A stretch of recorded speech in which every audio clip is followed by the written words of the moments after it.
de La Jornada Sin Fronteras en el gran periódico La Jornada. El querido Jaime sabe de estos temas, sabe de estas cumbres bilaterales, sabe lo que es reportar desde estos terrenos. Yo sé que te entró la envidia, mi querido maestro, de no estar aquí, o de plano ya, mejor allá. Yo te pregunto, ¿cómo estás, Jaime? Fue por muchos años corresponsal precisamente para medios mexicanos desde estos andurriales, desde estas andanzas, mi querido Jaime. Te mando un abrazo. Ya te veo ahí con la efigie del general Lafayette a tus espaldas y el portón principal de la Casa Blanca. Y es interesante el lugar que has elegido, querido Vicente, porque efectivamente tú sabes que esa plaza, bueno, si se contara, si los árboles de esa plaza hablaran, es fabuloso cómo en el discurrir del tiempo pasó de ser un cementerio, luego pasó a ser mercado para la compra de esclavos, ha visto el discurrir de la historia de Estados Unidos y hoy se ha convertido en una plaza mundial a donde acuden ciudadanos de todos los países, muchos de ellos mexicanos, para exigir algo de justicia, algo de apertura democrática, sobre todo durante los gobiernos del PRI y del PAN.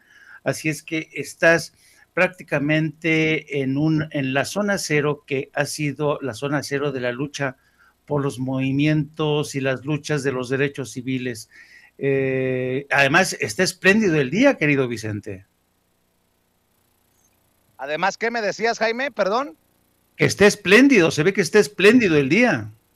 Sí, está calientito el día, permítame, está calientito el día. Aquí ya llegó un amigo de Sin Censura que la hará de productor como lo ha hecho en otros momentos. Fíjate, Jaime, esto es lo que me enorgullece, que la gente de Sin Censura pasa a ser de la audiencia para convertirse en la familia, en el equipo. Ya me andan ayudando aquí. Dice que amor con amor se paga, el paisano, mi querido Jaime, y aquí nos ayuda a movernos. Pero mi querido Jaime, está haciendo calorcito y se me hace que se va a poner mejor mañana con las reuniones del presidente. Esperamos muchos, no sé qué esperes tú, esperamos muchos que resulte histórico. ¿Qué piensas, mi querido Jaime? El presidente ha dicho que hablarán de inflación, de cómo combatir la inflación entre ambos países y el tema migratorio, que será el tema candente, si me permites. Así es, yo creo que los dos grandes temas van a ser migración, por supuesto, y el tema inflacionario, porque hay que entenderlo desde la perspectiva de dos economías complementarias, porque las relaciones entre México y Estados Unidos ya no son relaciones internacionales, son interdomésticas. Estamos prácticamente unidos, imbricados en múltiples terrenos, pero yo creo que a estas alturas, Marcelo Ebrard, que estaba al frente de las negociaciones, ya tienen prácticamente planchados todos los temas. El encuentro del presidente de México con el presidente Biden va a ser meramente protocolario, se van a reunir, es cuando les van a dar paso a ustedes, les van a dar paso a ustedes para que pasen a la oficina oval, para que vean este encuentro, sean testigos de excepción de este encuentro entre el presidente Biden y el presidente de México. Como ya tú has informado anteriormente, hay un celo excesivo en relación con la salud del presidente Biden, y esto es rutina de todos los días. Todos los miembros que trabajan dentro de su gabinete o funcionarios cercanos, todos los días son pasados por pruebas para ver si no están contagiados. Es lo que más preocupa en estos momentos a los médicos de cabecera del presidente Biden. Tú sabes que ya está a punto de cumplir 80 años y lo cuidan al máximo, sobre todo, y por eso, como periodista, pues tú tendrás que pasar, si ya pasaste los primeros rigores de estos controles, que han pasado ya por el servicio secreto y después el control para el anti-COVID. Entonces, vas a tener, yo creo que va a ser un acuerdo histórico, querido Vicente, y vas a ser testigo de excepción de ese encuentro. Y yo creo que va a haber encuentros antes en una de las oficinas más amplias de la Casa Blanca donde suelen producirse estos encuentros. Generalmente el formato es el cara a cara entre los dos presidentes, se dicen varias cosas y luego se reúne el equipo de trabajo para terminar ya de planchar lo que ya está de acuerdo y que evidentemente tiene que pasar por el tema de las visas, el tema de cómo ponerse de acuerdo con los controles antiinflacionarios, porque todo el mundo asegura que está a la vuelta de la esquina la recesión y finalmente habrá seguramente, casi con toda seguridad, una rueda de prensa. No sé si ya les habrán limitado el número de preguntas, casi siempre las limitan a una, dos, máximo tres preguntas por país. Y vamos a ver cómo se desenvuelve. Hay que tener en cuenta otra cosa, Vicente, que por la cabeza del presidente Biden, en estos momentos pasan innumerables cosas en la agenda. Tú sabes que el presidente Biden parte la noche del martes a este viaje por Oriente Medio y Asia, va a Arabia Saudita, va sobre todo para tratar de afianzar, para tratar de controlar esta espiral inflacionaria, tratando de convencer a los sauditas de que aumenten la producción de petróleo. Este es un viaje bastante polémico, el del presidente Biden a Arabia Saudita, por las razones que todos conocemos. Al líder saudí se le acusa de ser un criminal. Es un líder que internamente dentro de Arabia Saudita tiene un elevado grado de popularidad, no así en el mundo exterior. Y el presidente Biden, precisamente antes de iniciar esta gira, un poco para tratar de justificarla, ha dicho que él no transige con esta violación de derechos humanos, ha hecho un recuento de las exigencias que le ha hecho al monarca saudita para que cesen las hostilidades en Yemen, para que ya no haya muertes, para que no haya más presos políticos, para que no se violen los derechos humanos de periodistas y de mujeres. En fin, yo creo que realmente es un embrollo a tal grado de que el presidente Biden se ha visto en la necesidad de escribir un artículo para The Washington Post para justificar esta visita. También hay que tener en cuenta, querido Vicente, ya seguramente ya te habrás percatado, hoy el New York Times maneja en su primera plana que Biden está en sus mínimos históricos y lo que es más del 60% del electorado de base demócrata ya no lo quieren como candidato a la reelección. Consideran que el presidente Biden es un presidente ya bastante viejo y yo creo que hay algo de razón. El presidente hace poco se cayó de la bicicleta mientras daba un paseo. Al presidente ya hay numerosos incidentes en los que se ha cuestionado su capacidad intelectual. Él asegura que está bien, sus médicos que le rodean están bien. Recuerdan que todos los días el presidente hace ejercicio con un profesional que le vigila, y el presidente, hay que reconocerlo, se dice mucho de su salud, de su capacidad intelectual, pero yo ya quisiera ver a muchos políticos de 79 años tener la compostura, la entereza del presidente Biden. Así es que es una campaña, ya sabemos, que surge de las bases republicanas, que tiene razón de ser, pero que a estas alturas más del 60 y tantos por ciento ya no quieran que Biden compita para la reelección, te habla mucho de las condiciones en las que Biden va a recibir a un presidente de México que, por otro lado, llega muy fortalecido al interior de su país, con un amplio respeto y apoyo a nivel hemisférico, y va a ser fascinante, te va a tocar atestiguar, querido amigo, uno de los encuentros más fascinantes desde donde lo quieras analizar. Jaime, y esto va a ser muy importante, todo lo que nos has dado es relevante para decir, bueno, creo, corrígeme si estoy equivocado, Jaime, que será tal vez la última oportunidad de Joe Biden para definir cómo quiere pasar a la historia, al menos hacia la comunidad inmigrante, al menos hacia la comunidad mexicana, al menos hacia la comunidad latina, como le quieran llamar. ¿Por qué? porque estaba haciendo un análisis hace rato con Toño y esto lo he venido pensando en todo el viaje, todo el día de ayer de viaje para llegar acá frente a la Casa Blanca. Y Joe Biden siempre tendrá el sello que se le puso a Barack Obama como deportador en jefe. Él fue su vicepresidente en los 2 términos que fue Barack Obama presidente. Y creo que el balance para la comunidad migrante de Barack Obama no fue el mejor. ¿Cuál es el legado, si alguno, que quiere dejar Joe Biden para la comunidad migrante? Creo que mañana quedará definido cuando visite el presidente Andrés Manuel López Obrador a Joe Biden aquí en la Casa Blanca, pero a lo mejor soy muy adelantado, muy exaltado, pero que no se nos olvide que este año es año de elecciones en Estados Unidos, mi querido Jaime. Sí, coincido contigo. Yo creo que Joe Biden es quizá el presidente que llega más débil durante su primer mandato. Prácticamente su capital político ya no le queda demasiado. Ha invertido demasiado de ese capital político invirtiendo en la guerra en Ucrania, que es lo más lejano. Ha invertido ese capital político fortaleciendo a la OTAN, y ha invertido también ese capital político robusteciendo al grupo del G7 con proyectos para justamente atacar la inflación, invirtiendo más de 600,000 millones de dólares.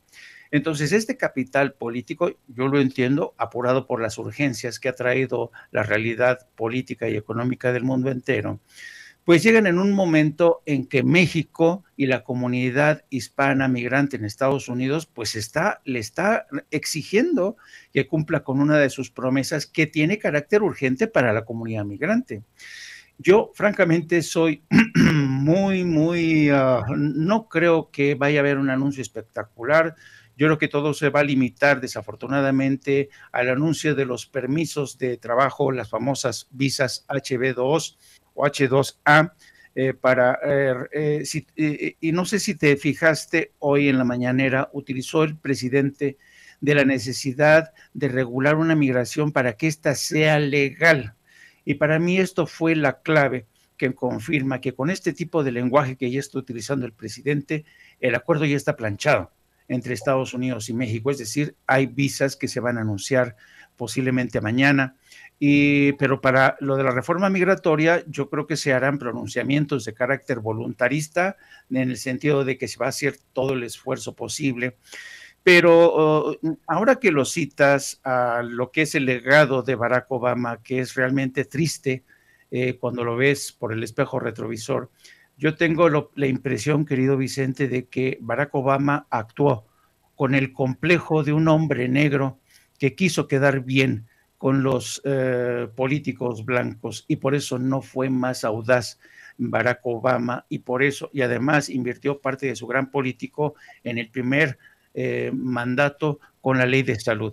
Y en la segunda parte, pues francamente se limitó a complacer a los republicanos, deportando el mayor número de inmigrantes. Yo creo que también hay otro elemento a tener en cuenta, y lo hemos dicho en muchas ocasiones, querido Vicente. Joe Biden es el demócrata más republicano que se conozca en la historia moderna. Por tanto, respira mucho por la vena conservadora, y él sabe bien que si el día de mañana anuncia una reforma migratoria o una amnistía, que no la hay desde 1986, lo van a echar a los leones y podrían perder terreno en múltiples estados. Hay que tener en cuenta otro factor que para mí es clave: el estado de Texas. Tú sabes que Greg Abbott está luchando por su reelección, por eso su actitud antiinmigrante, y no solamente él, hay ya candidatos y candidatas, sobre todo de origen inmigrante, que se han convertido realmente en la avanzada del movimiento antiinmigrante. Fíjate, candidatas de origen mexicano que son inmigrantes y que ahora se presentan como fervientes seguidoras de Donald Trump.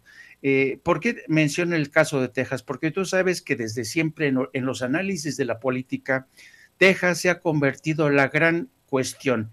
En estas elecciones de noviembre, quien compite frente a Greg Abbott es Beto O'Rourke, un demócrata que es considerado como una estrella de rock. Vamos a ver si Beto O'Rourke consigue derrotar a Greg Abbott, pero hasta ahora lo cierto es que Greg Abbott, con esta campaña antiinmigrante que está deteniendo a migrantes, está a la cabeza de las encuestas. Esto te da una idea de realmente que el movimiento antiinmigrante, el odio antiinmigrante, es el combustible que sigue moviendo a estos republicanos.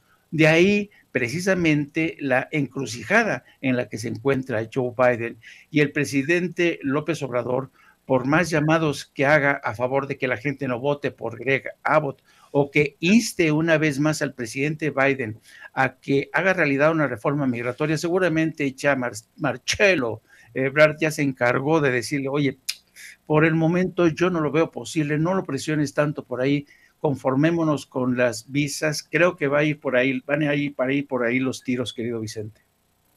Mi querido Jaime, es también revelador lo que mencionas. El presidente Andrés Manuel López Obrador ha estado insistiendo ya por semanas.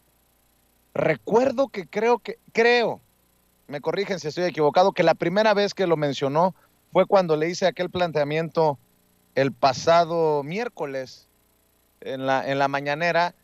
En su respuesta hablaba de tomar decisiones atrevidas.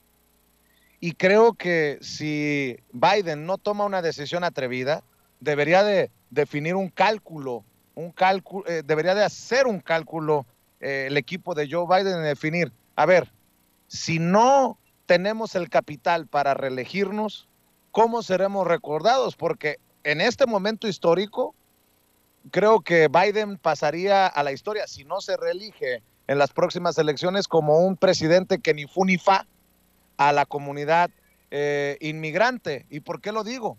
Porque se ha prometido, como lo han hecho, incluso hasta el propio Barack Obama lo prometió, reforma migratoria para todos, una reforma migratoria integral, decían los políticos demócratas, pero ni demócratas ni republicanos le han cumplido a la comunidad migrante.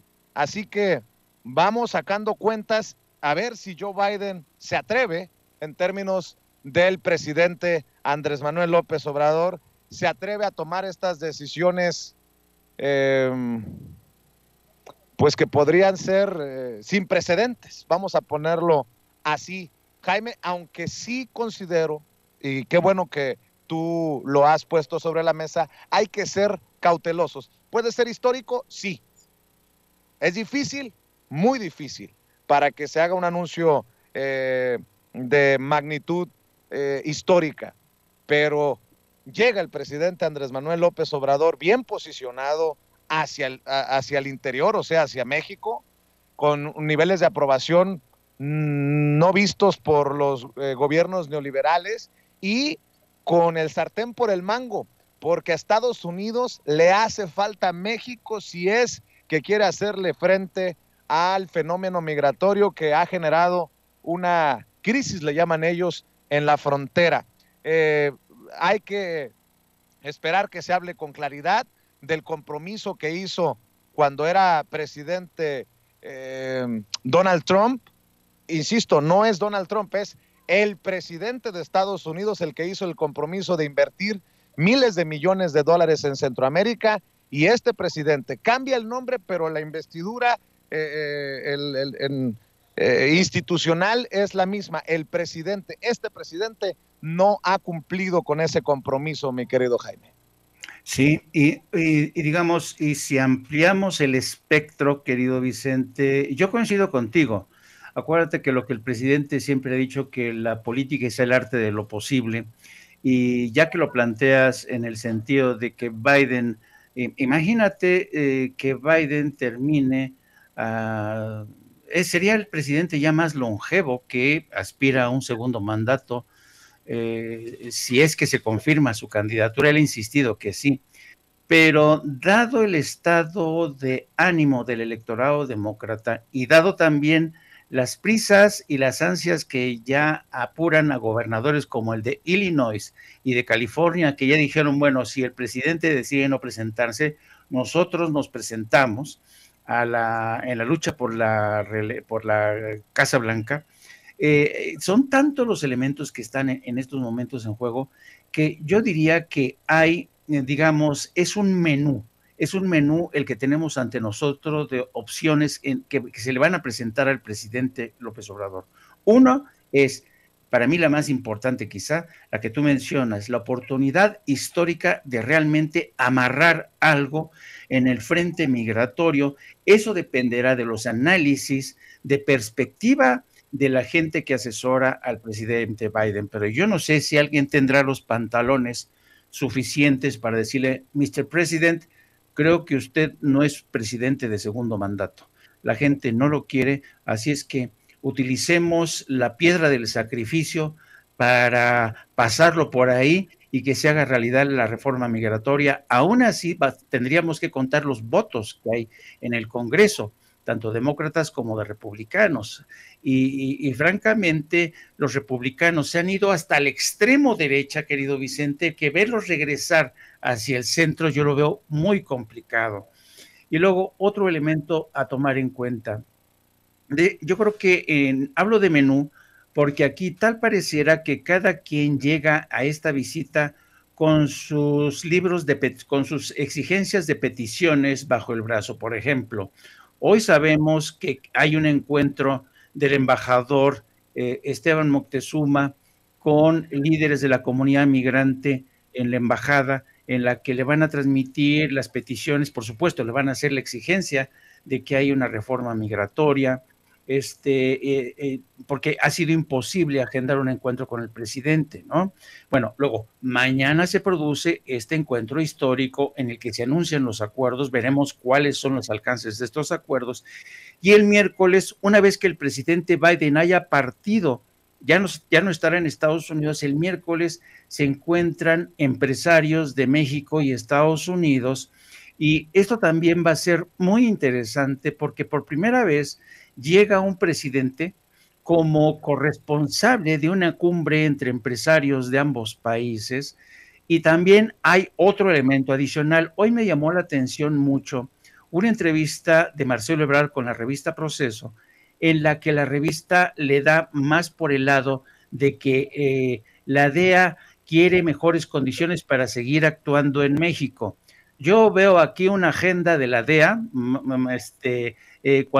y si lees la entrevista de Proceso te vas a dar cuenta que ese tema de la DEA ya estaba resuelto desde hace mucho tiempo, pero hay alguien que quiere insistir en el tema de que la DEA esté inconforme con la relación que tiene con los cuerpos de seguridad y el propio gobierno de México, cuando eso ya está resuelto desde hace mucho tiempo. Pareciera que alguien quiere resucitar este malestar en el seno de la DEA y se me hace muy interesante. Entonces, cada quien está empujando a su agenda, Proceso, por un lado, empuja las exigencias de la DEA, los empresarios van a empezar a empujar su tema, los republicanos van a insistir que nada de inmigración, y es un abanico de temas que van a estar expuestos políticamente y a los que, y yo creo que va a ser interesante que el presidente López Obrador esté in situ y que en conversaciones en corto se digan la verdad, se digan, seguramente va a decir, mire, mi grado de dificultad es el presidente López Obrador le va a pedir también que pues haga un esfuerzo, que tenga sentido de la historia y del sentido de urgencia que apura desde hace mucho tiempo a nuestros migrantes, querido Vicente. Y finalmente está el tema de Julian Assange, que nadie sabe a estas alturas si el presidente lo va a deslizar en este encuentro cara a cara con el presidente Biden. Mi querido Jaime, agradecerte tu generosidad y agradecerle también la generosa paciencia a Julián Atilano, que ya está listo para entrarle con otros temas. Déjame insistir en este tema de la DEA, porque el presidente hizo declaraciones, ¿no? Dice, la DEA sigue haciendo su chamba, pero en un marco jurídico. O sea, en otras palabras, en este gobierno no tienen cheque en blanco estas agencias estadounidenses que hacían y deshacían en tiempos de Calderón, cuando se dio lo de Rápido y Furioso, en tiempos de Peña Nieto, en donde, de acuerdo a fuentes, la DEA incluso tuvo que ver en los operativos para dar con Joaquín Guzmán Loera. En fin, déjenme proyectar lo que dijo el presidente en la mañanera hoy, antes de salir rumbo al aeropuerto para tomar el vuelo que lo traerá hasta acá, hasta Washington, D.C.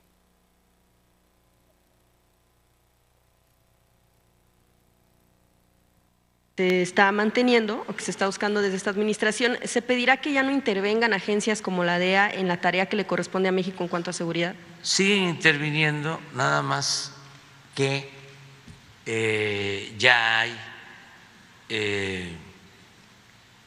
una ley, hay un marco legal que se ha respetado, que se establece en esa legalidad cuántos agentes pueden estar en México, los informes que tienen que estar rindiendo a nuestro país y que pues no pueden actuar por su cuenta ni ordenar lo que el gobierno independiente, soberano de México lleva a cabo en materia de política de seguridad, porque antes intervenían en operaciones de combate a la delincuencia, tanto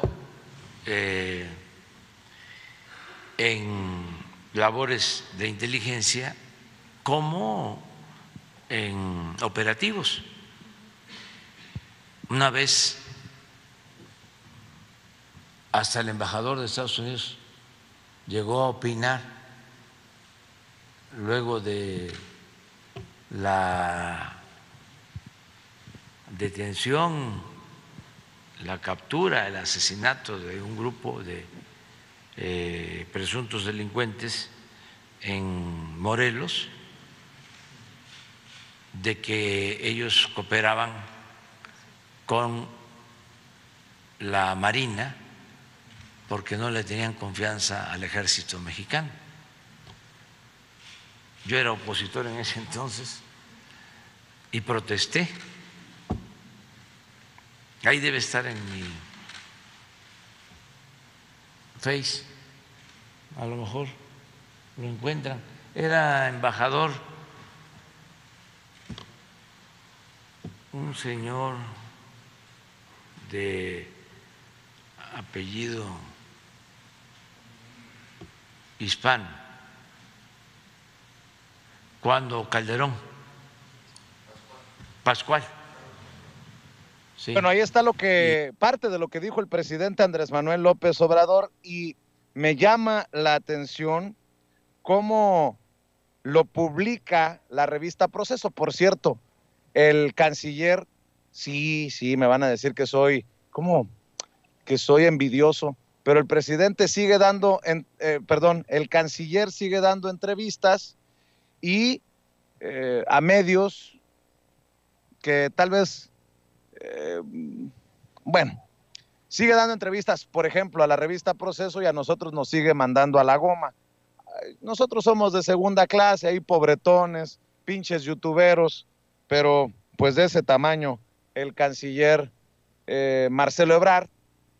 Nada más recordar que también Claudia Sheinbaum ya le dio una entrevista al gran periodista Alberto Peláez, que no tiene ni la audiencia que tiene Sin Censura para el medio en el que él colabora, pero ahí andan pues. Pero bueno, regresando a lo de la revista Proceso, de llamar la atención después de estas declaraciones del presidente, que la revista Proceso hable de una campaña de desprestigio, que el canciller haya señalado una campaña de desprestigio, señalando, dicen en la revista Proceso, indirectamente a la Administración Antidrogas de Estados Unidos.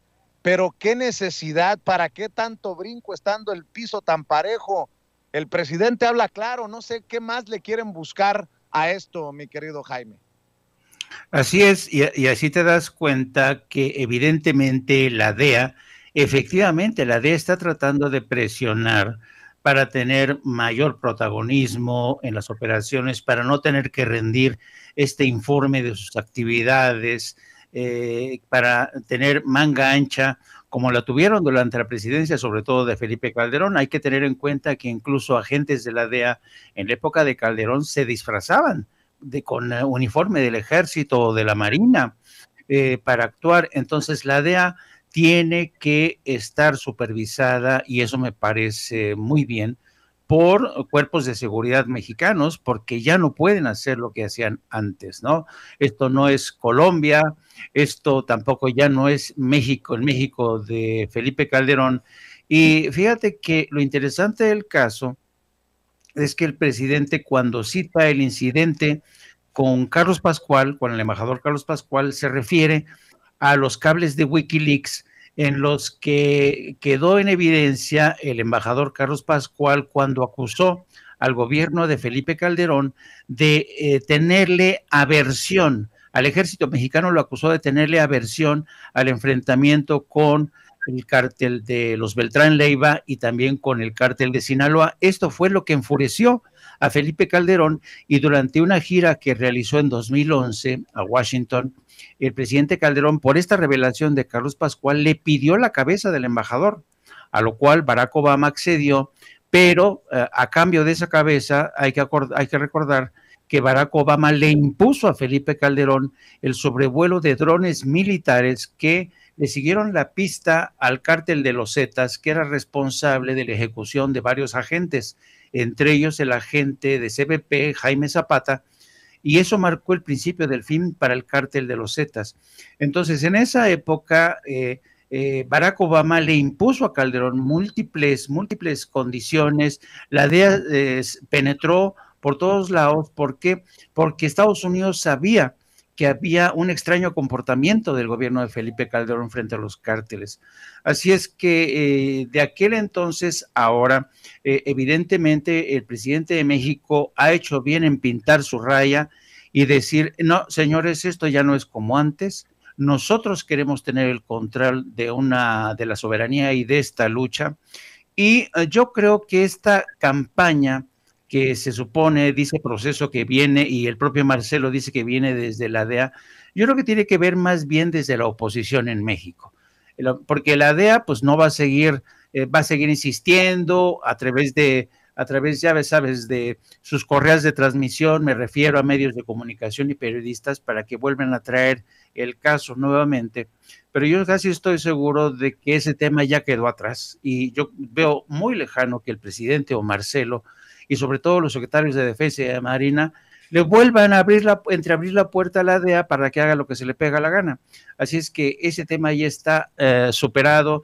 Yo no sé por qué Proceso le dio por ahí, le dio énfasis en ese sentido, porque ahora lo urgente es el tema migratorio y es el tema de la inflación, porque acuérdate que de la inflación depende la estabilidad política de México y de Estados Unidos, y el hecho precisamente de que hoy más del 60% de los votantes demócratas no quieran a Biden para un segundo mandato está en relación directa precisamente con el tema inflacionario, por el precio que hay de la gasolina, por el precio que hay de los alimentos, de la ropa, de las rentas, de las hipotecas. Eso es lo que está hundiendo en estos momentos a Joe Biden. De ahí la importancia de este tema, que yo creo que figura en el apartado A junto con migración.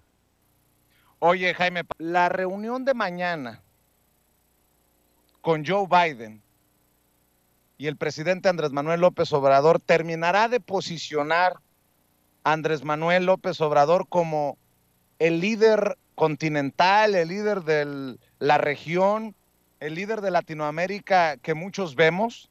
Y te lo pregunto por todo lo que hemos hablado en este segmento, y porque esta reunión, esta cumbre se da luego de que los más odiadores, los más venenosos contra López Obrador dijeron que Joe Biden ni lo iba a recibir, que Andrés Manuel López Obrador se había cerrado las puertas de la Casa Blanca al no asistir a la cumbre de las Américas, que ni terminó siendo cumbre, ni fue de todas las Américas. Este encuentro con Joe Biden y lo que resulte, terminará de posicionar al aldeano, como lo han querido demeritar los académicos y las analistas en México, el Mesías tropical, ¿o cómo lo ves? Para cerrar, Jaime. Pues lo que ha quedado demostrado, querido Vicente, es que estas lecturas del futuro que hace la oposición, que lo hace, yo no sé cómo lo harán para llegar a sus conclusiones, yo no sé si leen los vientres de las cabras o leen los pozos de los cafés o las cartas, yo no sé cómo hacen para ellos lanzar sus pronósticos tan desvariados y errabundos, ¿no? Yo creo que López Obrador ya llega de hecho como un líder de enorme prestigio a nivel hemisférico. Y yo te apuesto, porque ya lo estoy viendo venir, yo te apuesto que el miércoles, todo el mundo va a decir, no, pero es que Biden ni siquiera se esperó a que terminara el presidente su gira, se fue a Arabia Saudita, ya ni siquiera esperó a que se fuera el presidente, ¿entiendes? Va a haber ese tipo de lecturas. Pero lo que es cierto, lo que es evidente, es que López Obrador ya llega con un cúmulo de respaldos tras de sí y ya llega y seguramente se va a consolidar con esta visita en la Casa Blanca. Y los temas que van a abordar ahí, hay que tener en cuenta una cosa muy importante, sobre todo en el frente migratorio, va a abordar no solamente el tema de México, sino también el tema de Centroamérica y una crisis que implica e involucra al resto del hemisferio. Entonces, yo creo que López Obrador va a analizar temas que tienen que ver no solamente con México, sino también con el resto del hemisferio. Y estoy casi seguro, esperemos, no lo puedo asegurar, pero a lo mejor también habla con Biden de la necesaria realineación política y geopolítica del hemisferio, porque no hay que olvidar a Cuba, no hay que olvidar a Venezuela. Evidentemente de los acuerdos no van a surgir, pero yo estoy casi seguro que en su plática es posible que el presidente López Obrador le diga al presidente Biden que ya es hora de cambiar el chip de la política exterior de Estados Unidos, porque estamos ante una nueva realidad. Y si quiere Joe Biden superar uno de sus principales problemas, que es el tema inflacionario, va a tener que tocar las puertas nuevamente de Venezuela y de otros socios que los ha puesto durante un tiempo en la lista negra, pero estamos ante una nueva realidad. Así es que yo creo, para contestar a tu pregunta, que López Obrador ya llega con ese gran respaldo, pero no cabe duda, querido Vicente, que esto va a ser prácticamente la cereza en el pastel de un hombre que, como tú bien recuerdas, muchos decían, no, se va a echar encima al presidente Biden, nadie lo va a querer recibir en la Casa Blanca, y mira por dónde la realidad, como siempre, da un paso al frente para desacreditar a estos odiadores que se presentan a sí mismos como analistas internacionales, pero que nunca salen de su cubículo, o cuando hacen sus análisis lo hacen frente a un vaso de whisky. Así es que, querido Vicente, insisto, vas a ser tu testigo de excepción para todos los seguidores de Sin Censura y del gran proyecto de Sin Censura. Vas a ser testigo de excepción de este encuentro que ya ha creado muchas expectativas y seguramente quedará registrado en los libros de historia en toda su dimensión.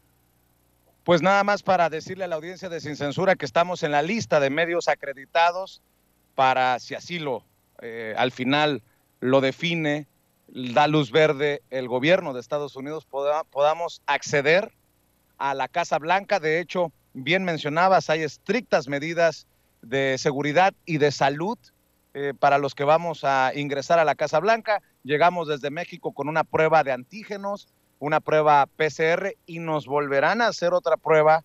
Tengo entendido que desde la Casa Blanca, esta tarde, en un hotel reconocido de esta zona, a los miembros de la prensa que estamos acreditados, y ojalá que así podamos ser los ojos de esta audiencia diferente e inteligente de Sin Censura al interior de la Casa Blanca. Y siempre a tus órdenes, maestro, también para tus espacios. Desde acá tienes a un humilde obrero de la información a tu disposición. Precisamente, ¿por qué no cerramos invitando a la gente a tus espacios, querido Jaime Hernández? Gracias por tu generosidad, querido Vicente, porque yo sé el trabajo, el esfuerzo que, Dios mío, yo no sé, pareces correcaminos, y además con los magros recursos de Sin Censura, de verdad que es toda una proeza. Te agradezco y te voy a tomar la palabra, querido Vicente, y aprovecho para pedirle a nuestra gente a tu gente que nos siga también a nosotros a través de nuestro programa No Apto para Cínicos. Transmitimos a partir de las 14 horas tiempo central de México, 15 horas de la costa este de Estados Unidos. También les pido que nos siga a través de nuestras redes sociales, a través de nuestra cuenta @Jaime Twitter, @Jaime Journo, y también a través de la sección de la Jornada Sin Fronteras, donde hemos estado dándole uno que otro palo al gobernador de Texas porque está violando los derechos humanos en la frontera de su estado con México. Que tengas muy buena suerte, buen trabajo, querido amigo, y estamos en contacto. Gracias, mi querido Jaime. Gracias, aquí estamos a la orden.